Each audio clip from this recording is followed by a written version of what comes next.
Welcome back. I hate when YouTubers say that, but this is a follow-along series, so I'll use it, but I'm not a fan of that. Anyways, as you probably already figured out, there's an engine back there.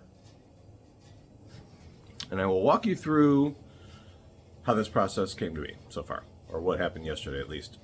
So, the first thing was there was some bracing, factory bracing for whatever, probably between the transmission and the engine. I had to cut that out. I wasn't sure if by cutting that section out it was going to be wide enough for the engine, but that was a good place to start. Then there's a kind of a threshold that goes down right where the bottom of the door is. I cut that out, but I kept it in, I only cut along the seams because I want to put some angle brackets in so that that can go back in there and just be removable. I felt like that was kind of an important thing, but this little access door still closes. It doesn't have anything to latch to because there's a center brace that I cut out. But once that goes back in, this will latch and you can still open up this little access door for whatever reason, which there will probably be some reasons. That's all the cutting I really did. Oh, there's a fan for the heater. And I'll tell you what, there's a reason that the heaters in these things sucked. There's a little blower fan that sits right in front of the engine, and it's got a plastic duct that runs the whole length of the van up to the front. Now, you know how well a blower motor works in a normal car where it's under the dashboard sometimes, like the Pinto sucked. This has to go, a football field, so it sucks. So, once I pulled that out, engine, more or less right in place. Well, obviously there's no structure to it yet, but it was pretty sketchy getting this thing in here. I built this little jig, whatever you want to call it, out of a Harbor Freight dolly and had some 2x4s, braced it up. I figured, well, this will hold underneath the bumper because the issue I had is once I pulled the transaxle out of here, or not the transaxle, but once I pulled the rear structure, frame, subframe, K-member, whatever you want to call it, once that was gone, there's nothing holding up the back of the van. So it's just on jack stands. Obviously, jack stands don't move very well, and I needed to get this thing forward so that I could get the engine that was already on the cherry picker behind it. And then I figured I was probably going to have to roll the van back to the engine, which is what I did. My little Harbor Freight jig worked pretty well. I was able to push the van forward. I got the engine back in place. Being that this has a transmission and a transaxle still attached to it, it's pretty freaking heavy.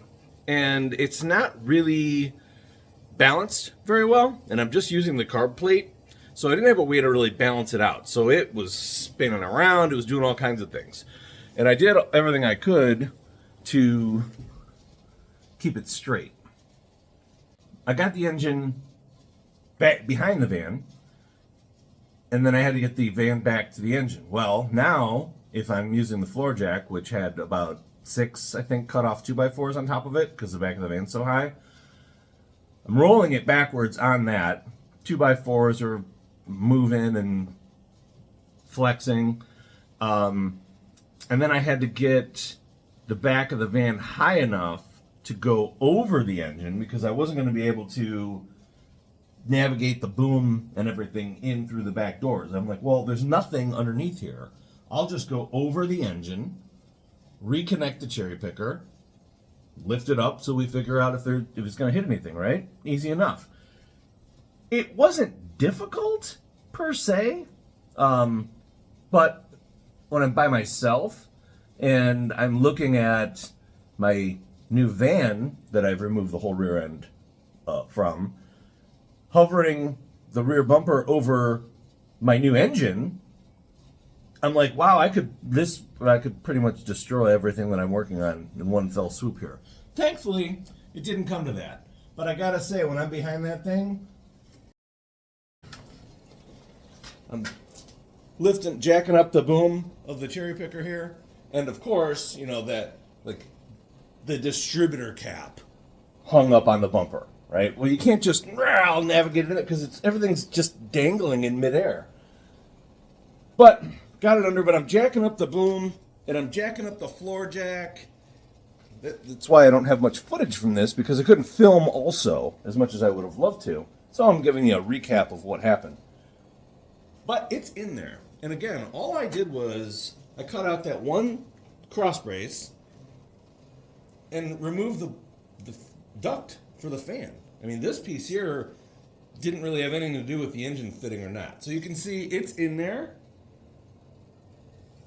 There's room. If I remove this bracket, there's plenty of room, but there's plenty of room for this to come up. It sits within the factory box. I won't call it frame rails, but box. So my next plan is I'm going to get... Here, I'll show you how this is set up, because I was confused until I could finally look at it in person. So this is the transaxle. We're not using this. So that's going to unbolt from here, and then this is just the transmission, which goes around. I'm assuming, because the input and output shafts are on the same way, the transmission is what spins backwards, because I don't need to have reverse cut gears for what I'm doing. So this is the transmission. So if I unbolt those, then it just becomes a regular engine, and I should be able to put it... I got an engine stand. I'm going to see if I can have it on the engine stand, and it kind of gives us the idea of where it's going to be, more or less. And then I can put the 9-inch rear end is going to go here with the pinion on the back side, and this transmission will go right into the yoke. I mean, at an angle, obviously, it'll have U-joints, but it'll go right into the yoke of the rear end. Rear end spins, and we're driving. And that gives me the option of changing gears in the rear end to figure out what's going to work the best. Make sense? Makes sense in my head. And so far, everything I've done in my head has worked out in real life. So I'm okay. I also picked up a spool yesterday for the rear end, so I'm down to ring and pinion, and then brakes and axles. The axles are going to have to be custom made, and obviously I need to have everything in place. I need to have my wheels that I'm going to run. I need to have the brakes on them, the ends, so I can get a true measurement of how it's going to be, so that I can get axles made. Once this thing has a rear end underneath it, then it can roll around, and realistically we could start this thing up and drive it in factory configuration before we bolt the blower on it. So that's where we're at. This is pretty exciting. This was like, this whole project was just something I thought of about 5 weeks ago. And I know a lot of people with a lot of projects that have been working on a lot longer that are not as far along as this. Once again, thank you to all the Corvair engineers that designed this for this purpose and this purpose alone. Yeah, so I'm not going to jump ahead of myself. That's where I'm at. That's what I've gotten done, and that's what I'm going to hope to get done before the next video. And then in the next video, I'll talk about the exhaust, because I'm really excited about that too.